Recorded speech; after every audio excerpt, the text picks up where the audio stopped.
ওরা যে খারাপ ছিল কি ছিল না, এটা কি তোমার কাছ থেকে শুনে আমাকে বুঝতে হবে? শেখ হাসিনা কতটুকু খারাপ ছিল কি ছিল না, এটা কি হাসনাত আব্দুল্লাহ কাছে শুনে আমাকে বুঝতে হবে? হাসনাত আব্দুল্লাহ যখন শেখ হাসিনার প্রশংসা করতেন, সার্জিৎ যখন শেখ হাসিনার প্রশংসায় মানে মুখ দিয়ে থুতু ছিটাইতেন, তখন আমি মাসুদ কামালকে শেখ হাসিনার সমালোচনা করতাম। কাজে শেখ হাসিনার সমালোচনা তোমার কাছ থেকে আবার শুনতে হবে না। তুমি আগামীর কথা বলো। আমরা যারা বুড়া টোরা আছি, আমরা পুরাণের কথা বলবো। তোমরা ইয়াং, তোমরা আগামীর কথা বলো আমাদেরকে। পারে না। তাদের কথা নিয়ে আরেকটু কথা বলবো, কিন্তু ওই যে দায়ের যে আমি একটা হিসাব বুঝতে চাইছিলাম, সেটা কি একটু বলবেন? আমি বলছি। আপনি দেখেন, আমাকে একজন বলতেছিল যে একটু আগে আমিও বললাম যে গোপালগঞ্জ কি বাংলাদেশের সীমানার বাইরের কোনো দেশ? বাইরের দেশ না। এখানে যেতে হলে আমার ভিসা লাগবে কেন? লাগবে না।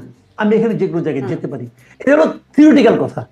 আচ্ছা বলেন, আপনি যদি আপনার পরিবার পরিজন নিয়ে কক্সবাজার যেতে চান, তাহলে আপনি যে প্রিপারেশন নিয়ে যাবেন, সেই একই প্রিপারেশন নিয়ে কি আপনি খাগড়াছড়ি যাবেন? যাবেন না তো। আপনি কি বান্দরবান যাবেন একই প্রিপারেশন নিয়ে? যাবেন না। আচ্ছা, ওই এলাকাগুলিতে যেতে আপনাকে রাস্তার মাঝখানে আর্মিরা থামায় না? থামায় কেন? আপনি বলতে পারতেন ভাই আপনি এখানে থামাচ্ছেন কেন, কক্সবাজার তো আমাকে থামান না। আমি তাহলে এটা বাংলাদেশের পার্ট না? হ্যাঁ, বাংলাদেশের পার্ট। তাহলে অবস্থা বুঝে ব্যবস্থা নিতে হয়। আপনি মানে শীতকালে যেভাবে বেরোবেন, গ্রীষ্মকালে বেরোতে গেলে আপনাকে ছাতিটা নিয়ে বেরোতে হবে। আমি বলবেন আমি একই দেশে আছি, কেন আমি ছাতি নিয়ে বেরোবো এখন? আমি তো ডিসেম্বর মাসে ছাতি নিয়ে বেরোই নেই। এগুলো একটু বলতে পারেন, গর্তমি করতে পারেন, গর্তমি করেন, তা ভিজে যাবেন আপনি। তো এখানে কি জিনিসটা হচ্ছে, এখানে যে আপনাকে বুঝতে হবে গোপালগঞ্জের মানুষের সেন্টিমেন্টটা কি। গোপালগঞ্জের এখন যারা জীবিত মানুষ আছে, যত জীবিত মানুষ গোপালগঞ্জের আছে, তারা জন্ম হওয়ার পরের থেকে আজকে পর্যন্ত বঙ্গবন্ধুকে কিভাবে দেখে, সেভাবে দেখার ক্ষমতা কি আপনাদের আছে? তাও তো নাই। এখন জায়গা ভেদে কেমন দুই কারণ হয়। আরেকটা এক্সাম্পল দিই আপনাকে। দেখেন কিছু স্টুডেন্ট যে জাতীয় পার্টির যে কেন্দ্রীয় অফিস ঢাকায় কাকড়া যেটা আছে, আগুন দিয়ে পুড়িয়ে দিল, কিন্তু আপনি খেয়াল আছে? আগুন দিয়ে পুড়িয়ে দিল। কিছু হয়েছে? কিছু হয় নাই। পুরো অফিস আগুন দিয়ে পুড়ে গেল। যথাসময়ে ফায়ার ব্রিগেডের লোক আসলো না, পুড়তে দেওয়া হলো। হলো এই জাতীয় পার্টির রংপুরে জিএম কাদেরের বাড়ির সামনে কিছু ভাঙচুর হলো, একটা মোটর সাইকেল পুরানো হলো। ওখানের প্রতিক্রিয়া আর এখানের প্রতিক্রিয়া কি সমান ছিল? ছিল না তো। ওখানে তো এদেরকে যে আর্মির কাছে মাপ চাইতে হইলো, তাদেরকে আর্মি বললো, থ্রেট করলো, এই সার্জিসকে বলছে যে আর কোন রকম মব আমরা সহ্য করবো না। একই কাজ, আগুন তো এটা বরং ছোট আগুন ছিল। ছোট আগুনের তাপ সহ্য করতে পারলেন না কেন? কারণ এটা রংপুর ছিল। এই পার্থক্যটা আপনি বুঝেন না। এই পার্থক্য যদি না বুঝেন, তাহলে তো বলবো আপনারা বাংলাদেশে বসবাস করেন না। তো আপনি যদি আশা করেন যে আপনি ওখানে যাবেন, যা ওখানে মুজিবাদ মুর্দাবাদ বলবেন, সব জেলার জন্য বলবেন জুলাই মার্চ, আর এখানে বলবেন জুলাই পদযাত্রা, আর এখানে বলবেন road to march to Gopalganj বলবেন, আর আপনি আশা করবেন এটা বলার জন্য গোপালগঞ্জের মানুষ সারি ধরে দাঁড়ায় থাকবে, এক পাশে থাকবে নারীরা, এক পাশে থাকবে পুরুষরা, সবার হাতে ফুলের মালা আপনাদের গলায় দিবে, এটা যদি আপনি প্রত্যাশা করেন, তাহলে তো আপনি ভাই মূর্খের স্বর্গে বাস করতেছেন। তো তার কি আশা করে গেছিল? ওখানে কোথাও যখন যায়, তারা যখন বক্তৃতা দিতে উঠে, মঞ্চের সামনে 10,000 20,000 লোক থাকে, এখানে তো 10 জন লোক ছিল না। পার্থক্যটা বুঝেন না? সেখানে দাঁড়াইয়া আপনি যখন বলেন যে মুজিববাদ মুর্দাবাদ, আমার কানে সেটা ঠেকে ওয়ান কাইন্ড অফ ইনভাইটেশন। আপনি ইনভাইট করতেছেন যে তোমরা এসে আমাদেরকে মারো না কেন, তোমরা এসে আমাদেরকে ধাওয়া দেও না কেন? কারণ এই ধাওয়াটা আমার জন্য প্রয়োজন। তারা এই ধাওয়াটা পাওয়ার জন্য, আমি যদি বলি ওখানে গিয়েছেন, দেখেন লাভ হয়েছে কার? আমি একটু আগে বলেছিলাম ক্ষতি হয়েছে কার? ক্ষতি হয়েছে গোপালগঞ্জের বাসীর। লাভ হয়েছে কার জানেন? লাভ হয়েছে দুইটা গোষ্ঠীর। একটা গোষ্ঠী হলো আওয়ামী লীগের যে সমস্ত করাপ্ট লিডার দেশের বাইরে অবস্থান করছেন বিপুল অর্থ নিয়ে, নানাভাবে অর্থ নিয়ে বাইরে এখন তারা অবস্থান করছেন, আরামে এসে দিন কাটাতেছেন, তাদের লাভ হয়েছে। তারা ওখানে বসে গোফে তেল দিচ্ছে, এই তো আমাদের যাওয়ার সময় হলো বলে গোপালগঞ্জ থেকে প্রতিরোধের এই শুরু হইলো, সারা দেশে এটা এখন হবে, তারা এগুলো ভাবছে এবং পরস্পরের গা চুলকাচ্ছে, এই দেখছো কি আনন্দ, কি আনন্দ। ওদের লাভ হয়েছে, ওখানে বসে ফেসবুকে স্ট্যাটাস দিচ্ছে, আরে ভাই এখানে চুরি করে গেছে উনি, চুরি করে, তুই কি চোর বেটা? তুই এখান থেকে বসে বসে এখানে আমাদেরকে জ্ঞান দিয়ে আসছে আওয়ামী লীগকে কি করতে হবে, তোর কথা অনুযায়ী আমরা চলবো নাকি? এদের লাভ হয়েছে। আর লাভ হয়েছে কার? যারা বাংলাদেশে নির্বাচনটাকে বিলম্বিত করতে চায়, যারা বাংলাদেশে নির্বাচনকে পিছিয়ে দিতে চায়, তাদের লাভ হয়েছে। আপনার মনে আছে পাটগ্রামে একটা ঘটনা ঘটেছিল। পাটগ্রামে ঘটনা ঘটার পরের দিন ওখানে লালমনিরহাটে জামাতের আমির গিয়েছিলেন। জামাতের আমিরকে জিজ্ঞাসা করা হয়েছে, জামাতের আমির কি জবাব দিয়েছেন? এই পাটগ্রামে যে ঘটনা ঘটলো এরপর কিসের নির্বাচন? এখন বলা আরো সহজ হয়ে গেল, গোপালগঞ্জে যা ঘটলো এরপর কিসের নির্বাচন? বলবে বলবে না, দুদিন পরে বলেছেন এই যারা জামাত মাসুদ কামাল বলেছেন। আমি দেখছিলাম যে ডাক্তার শফিকুল ইসলাম মাসুদ জামাত নেতা, তিনি বলছেন গোপালগঞ্জে এই হামলা প্রমাণ করে বাংলাদেশ এখনো নির্বাচনের জন্য প্রস্তুত হয় নাই। আর এক মাসুদ, হান্নান মাসুদ, মানে আপনারই সব একই নামীয় হান্নান মাসুদ, তিনি বলছেন এর জন্য তাদের চরম মূল্য দিতে হবে এই গভর্নমেন্টকেও। একটা জেলায় জাতীয় নেতাদের নিরাপত্তা দিতে পারে না, তারা করবে নির্বাচন। মানে বলেছেন এই কথাগুলো। ঠিক আছে, এগুলো ঠিক আছে, আমি তাই বলছি এই কথাগুলি। এখন এই কথাগুলি জোরে সরে বলার জন্যই কিন্তু আমি যদি বলি, যদি আমি তর্কের খাতিরে বলি যে এটা ঘটানো হয়েছে, আপনি কিভাবে বলবেন? দেখেন আরেকটা কথা প্রায় বলা হচ্ছে, ইদানিং দেখবেন আরেকটা আওয়াজ তুলছে, লেভেল প্লেইং ফিল্ড করতে হবে। এখন গোপালগঞ্জে কি এনসিপি অথবা জামাত যে লেভেল প্লেইং ফিল্ড পাবেন? পাবেন না তো। বলবেন এই দেখো গোপালগঞ্জে লেভেল প্লেইং ফিল্ড হয় নাই, অতএব আমি নির্বাচন করবো না, বলে দিল।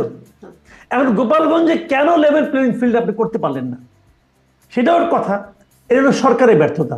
সরকার কি করেছে দেখেন, নির্বাহী আদেশে আওয়ামী লীগের মতো একটা বড় দলের নির্বাচনে অংশগ্রহণটা বন্ধ করে রেখেছে। যেহেতু তাদের রাজনৈতিক কর্মকাণ্ড চলবে না, অতএব তার নির্বাচনে অংশ নিতে পারবে না, এটা যে রিয়েলিটি। তো সেটা আওয়ামী লীগের যারা সমর্থক আছেন, যারা আওয়ামী লীগকে ভোট দেন, তাদের সংখ্যা কত? যে বছর আওয়ামী লীগ সবচেয়ে কম ভোট পাইছে, আমি যদি সঠিক নির্বাচন ধরি 91 থেকে, যে বছর সবচেয়ে কম ভোট পেয়েছে এটা 2001 সালে, সবচেয়ে কম ভোট পেয়েছে। সেই বছরও তারা ভোট পেয়েছে 2,23,000 ভোট, সরি 2,23,00,000 ভোট, 2,23,00,000 ভোট। তারা সেই বছরও ভোট পেয়েছে। ধরলাম তারপরে 15 বছর অনেক ক্ষতি হয়েছে, আওয়ামী লীগের অনেক সমর্থক বাড়িয়ে গেছে, তারপরে যদি আপনি অর্ধেকও ফালাই দেন, তাও তো 1 কোটি লোক আওয়ামী লীগকে জান প্রাণ দিয়ে ভালোবাসে, বাসে তো। এখন আওয়ামী লীগকে আপনি ডক্টর ইউনূস নির্বাহী আদেশে কার্যক্রম স্থগিত করে দিয়েছেন, তাহলে আওয়ামী লীগের দ্বারা 1 কোটি লোক কি হয়েছে? 1 কোটি লোক কি কর্পূর যে আকাশে উঠে গেছে? কর্পূর তো না রে ভাই, এরা তো জলজন্ত মানুষ। এরা কই? এরা এই দেশে আছে। তো তাদের এই দেশে রেখে আপনি বলবেন যে আমি ওখানে তোমাদের কাছে যাব, তোমরা কেন ফুলের মালা নিয়ে আমাকে অভ্যর্থনা জানাও না? হবে ভাই? এত সুন্দর। মানুষের বাস্তবতা বুঝতে হবে, মানুষের ইমোশন বুঝতে হবে। এই লোকগুলো তো রবট না, মেশিন না যে যখন যে মালিক যে টিপবে তার টিপাতে রেসপন্স করবে। এত রক্ত মাংসের মানুষ, তাদের তো আবেগ আছে। আচ্ছা বলেন, আপনি বঙ্গবন্ধুকে বলতেছেন মুজিববাদ মুর্দাবাদ, বঙ্গবন্ধু গত 15 বছরের শাসনের জন্য কি বঙ্গবন্ধু দায়ী? আপনি বঙ্গবন্ধুকে সমালোচনা করতে পারেন, আপনার আদর্শিক ভাবে সমালোচনা করেন, আমার কোনো আপত্তি নাই। কেউ যদি বঙ্গবন্ধুকে আদর্শিক বিবেচনায় ভালোবাসে, তাকে আপনি আপত্তি করবেন কেন? বঙ্গবন্ধুকে অনেকে ভালোবাসতো, আমি বঙ্গবন্ধুকে ভালোবাসি। আর আমাকে আপনি বলবেন তুমি হলে গিয়ে কি বলে স্বৈরাচারের দোষর, তুমি বলবা? আমি তো আওয়ামী লীগকে, আমি তো শেখ হাসিনার আওয়ামী লীগকে পছন্দ করি না, আমি জীবনে আওয়ামী লীগও করি নাই ভাই। কিন্তু আমি ব্যক্তি বঙ্গবন্ধু শেখ মুজিবুর রহমানকে ভালোবাসি, আমি ওনাকে জাতির পিতা মনে করি। আপনি কি করবেন? আমার ভেতর থেকে মনটাকে আপনি বের করে নেবেন। এই যে আপনি বা আপনার মতো গোপালগঞ্জবাসী তো শুধু এরকম না, আপনি বা আপনার মতো আর এরকম অনেক মানুষ আছেন, যখন মুজিববাদ মুর্দাবাদ স্লোগানটি হয় তখন কি আপনারা আহত হন না? অবশ্যই আহত হই, আমি তো আহত হয়েছি। আমি তো আহত।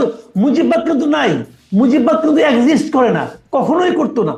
তারপরেও আমি আহত হয়েছি এই কারণে, ওরা ওদের অজ্ঞতার কারণে তার মুজিববাদ বলেছে, কিন্তু ওদের ইন্টেনশনটা ছিল খারাপ। ওদের ইন্টেনশন ছিল বঙ্গবন্ধু শেখ মুজিবকে ইনসাল্ট করা, অপমান করা, এটা ওদের ইন্টেনশন। এই ইন্টেনশনটা ছিল বলে ওরা কিন্তু বঙ্গভবন থেকে বঙ্গবন্ধুর ছবি এখন আমাদের সংবিধানে আছে, প্রত্যেকটা সরকারি কর্মচারীকে তার যেখানে বসবে তার পিছনে বঙ্গবন্ধুর ছবি থাকতে হবে। সংবিধানে এখনো আছে, এরা তো চেঞ্জ করে না, এখনো সংবিধানে আছে। এই সংবিধান অনুযায়ী সরকার শপথ নিচ্ছে, নিয়ে এই জিনিসটা অমান্য করতেছে। সংবিধানে যতক্ষণ আছে আপনি চেঞ্জ করেন, পারলে চেঞ্জ করতে না পাইরা আপনি সেটাকে অমান্য করবেন দিনের পর দিন, এটা হতে পারে না। এই নাহিদ ইসলাম বলছে আমাদের সংবিধান বলে বঙ্গবন্ধু আমাদের জাতির পিতা, আমাদের সংবিধান বলে, এটা এখনো আছে। নাহিদ ইসলাম বলে আমি মানি না, যখন সে উপদেষ্টা ছিল তখন সে বলছে। একজন উপদেষ্টা, তুমি তো ভাই এই সংবিধানের আলোকে সংবিধানকে সমুন্নত রাখার শপথ নিয়ে তুমি তো উপদেষ্টা হয়েছো। এগুলি হিপোক্রেসি, এগুলি তারা করেছে, সেটা অন্য হিসেবে, আমি ওই আলোচনা আমি যাচ্ছি না। কিন্তু আমি যদি গোপালগঞ্জে স্থির থাকি, এখানে তুমি এটা পারো না করতে, তুমি এটা পারো না। কিন্তু ওনারা এটা করবেন, এবং কেন করবেন আমি তো বলছি তো, এটা হলো দিস ওয়াজ অ্যান ইনভাইটেশন, যে তুমি আমাকে মারো, আমি তো ফিরাবো, আমি তো, আমার জন্য তো আপনার সাজোয়া গাড়ি আছে, আমি তুমি তো ফুরুত করে ঢুকে যাবো। উনি এখানে ঢুকে গেছেন, নিরাপদে চলে আসছেন, কিন্তু এখন সমস্ত সবার কাছে ভিলেনকে গোপালগঞ্জের জনগণ। গোপালগঞ্জের জন্য কারফিউ দিয়ে আপনি সবাইকে দৌড়ে যাচ্ছেন, কিন্তু গোপালগঞ্জে 4 জন মানুষ যে মারা গেল তাদের নিয়ে কারো কোনো চিন্তা নাই। একটা ভদ্র মহিলাকে দেখলাম, উনি বলতেছেন আমার সংসার কিভাবে চলবে, আমার ছেলে তো কোনো রাজনীতি করতো না, এটা কাউকে স্পর্শ করে না। ছবি দেখলাম কালকে স্বরাষ্ট্র উপদেষ্টা তার সঙ্গে আমাদের যুব উপদেষ্টা বসে বসে জুস খাচ্ছেন, আর ওখানে বসে বসে মনিটরিং করতেছেন। কি মনিটরিং করেন ওরা? আর ওখানে মনিটরিং করবেন করেন, ওখানে যুব ক্রীড়া উপদেষ্টা কেন? উনি কি এই সমস্ত মনিটরিং এর উপর উচ্চতর কোনো ট্রেনিং নিয়ে আসছেন? এটা কি ওনার মন্ত্রণালয়? উনি কেন? উনি যদি মনে করেন এখানে যে স্বরাষ্ট্র উপদেষ্টা একা পারছেন না, তাহলে সেখানে প্রধান উপদেষ্টা আসবেন, অথবা প্রধান উপদেষ্টাকে ওনাকে নিয়োগ করছেন। আর এই মনিটরিং করে এখন আইন শৃঙ্খলা পরিস্থিতিটা কেমন হলো? আইন উপদেষ্টা আসিফ নজরুল তিনি বললেন যে এই পুলিশ আওয়ামী লীগ সরকারের আমলে নিয়োগ বা আওয়ামী লীগের নিয়োগ করা, তারা যথাযথ সহায়তা করছে না, শেখ হাসিনা বাংলাদেশকে ধ্বংসস্তূপে পরিণত করে গেছেন, এটা আসিফ নজরুল বলছেন। অন্যদিকে আসিফ মাহমুদ তিনি আবার বলছেন আইন শৃঙ্খলা বাহিনীর ভূমিকাতে তিনি সন্তুষ্ট। আবার মানে এটি যেটি মূল যে প্রশ্নটা আসলে করতে চাই, যে আসিফ নজরুল যেটি বলছেন যেটি আওয়ামী লীগের আমলে নিয়োগ করা, কিন্তু নাহিদ ইসলাম যখন উপদেষ্টা ছিলেন এবং আসিফ মাহমুদ তখন উপদেষ্টা ছিলেন, দুই উপদেষ্টাই বলেছিলেন, যখন মির্জা ফখরুল ইসলাম আলমগীর নিরপেক্ষ সরকারের কথা বলেছিলেন একটা সময় বিবিসির এক সাক্ষাৎকারে, তখন তারা বলেছিলেন যে প্রশাসনের আইজি নিয়োগ থেকে শুরু করে প্রশাসনের উঁচু থেকে নিচু পর্যায় পর্যন্ত বিএনপির লোকজন আছে। মানে কি আসলে কোনটা আসলে ঠিক? এই প্রশাসনে আওয়ামী লীগের লোক আছে বলে তারা সহায়তা করছে না, তারা কাজ করছে না, এটা, নাকি প্রশাসনে বিএনপির লোক আছে, নাকি আসলে কোনটা ঠিক? শুনেন, প্রশাসনে বাংলাদেশের লোক আছে, হিসাবটা এভাবে ধরেন আপনি। প্রশাসন, আপনি ধরেন, আমি একটা উদাহরণ দেব বলি আপনাকে। একজন লোক মনে করেন মাদকাসক্ত, মাদকাসক্ত হলে তার ব্লাডও কিন্তু আপনার পলিউটেড হয়ে যাচ্ছে। এখন আপনি কি করবেন? হাতটা কেটে সব রক্ত ফেলে দিবেন? তাতে কি সে স্বাস্থ্যবান হয়ে যাবে?